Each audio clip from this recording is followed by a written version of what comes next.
ഇത് സിംഗപ്പൂരിലെ ഒരു മലമുകളിലുള്ള ഒരു ചെറിയ കുന്നിൻ മുകളിലുള്ള കറാമത്ത് ഇസ്കന്ദർ ഷാഹ് വലിയുള്ള എന്ന് പറയുന്ന രാജാവിൻ്റെ ഒരു മക്ബറയാണ്.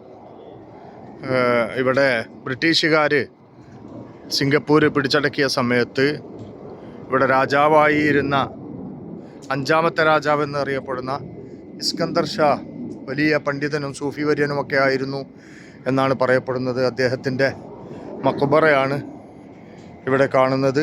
കറാമത്ത് സുൽത്താൻ ഇസ്കന്ദർ ഷാ എന്നാണ് ഇതിൽ രേഖപ്പെടുത്തി വച്ചിരിക്കുന്നത്.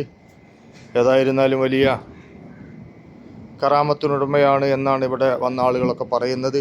വലിയ സൂഫി വര്യനായി ജീവിച്ചിരുന്ന മഹാനാണ് ഇസ്കന്ദർ ഷാ വലിയുള്ള. അദ്ദേഹത്തിൻ്റെ മക്ബറയാണ് ഈ കാണുന്നത്. ഇവിടെ ഒരു കാട്ടുപ്രദേശം പോലെയാണ്, ഒരു ഉയർന്ന സ്ഥലമാണ്. അങ്ങനെ ആളുകളൊന്നും സിയാറത്തിന് വരുന്ന ആളുകളല്ലാതെ മറ്റ് താമസക്കാരൊന്നുമില്ല. ഒക്കെ ഗവൺമെൻറ്റിൻ്റെ അധീനതയിലുള്ള സ്ഥലങ്ങളാണ്. ഏതായിരുന്നാലും അൽഹംദുലില്ലാഹ് ഇവിടെ ഇപ്പോൾ സന്ദർശിക്കാൻ സാധിച്ചു. അല്ലാഹു തആല അവിടുത്തെ മദദും നസ്റും ഒക്കെ നമുക്ക് നൽകുമാറാവട്ടെ. കറാമത്ത് സുൽത്താൻ ഇസ്കന്ദർ ഷാ എന്നാണ് ഇതിന്മേ പേര് എഴുതി വച്ചിട്ടുള്ളത്. ഇൻഷാ അല്ലാഹ് ഇവിടെ വരുമ്പോൾ എല്ലാവരും ഇതൊന്ന് സന്ദർശിക്കാൻ നോക്കുന്നത് നല്ലതാണ്. ഇൻഷാ അല്ലാഹ്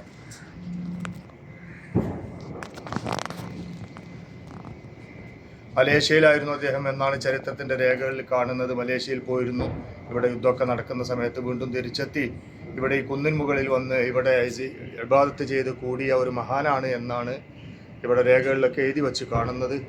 ഏതായിരുന്നാലും ഇവിടുത്തെ മദദും നസ്റും നദറും ഒക്കെ അല്ലാഹു തആല നമുക്ക് നൽകുമാറാവട്ടെ. ആമീൻ യാ റബ്ബൽ ആലമീൻ.